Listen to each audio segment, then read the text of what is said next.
تو آپ یہ بات جان لیجئے جو ہمارے لیے حجت ہے وہ اللہ تعالیٰ کے نبی اور اللہ تعالیٰ کا قرآن مجید ہے۔ اہل بیت اور خلفائے راشدین کے جو باتیں ہیں، جو احادیث ہیں، جو سنتیں ہیں، یہ ہمارے لیے حجتیں ہیں، یا آج کے فرقے ہمارے لیے حجتیں نہیں ہیں، یا آج کے علماء کرام کی باتیں ہمارے لیے حجتیں نہیں ہیں۔ ہمارے لیے قرآن مجید حجت ہے، اللہ کے نبی کے فرمان حجت ہیں، خلفائے راشدین کے فرمان حجت ہیں، اہل بیت کے فرمان حجت ہیں۔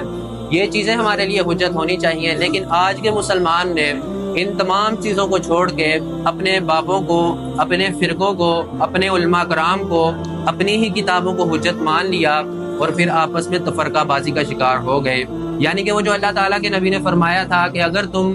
روز قیامت تک قرآن مجید کو اور میری اہل بیت کو، میری عطرت کو تھام کے رکھو گے تو تم کبھی گمراہ نہیں ہوگے،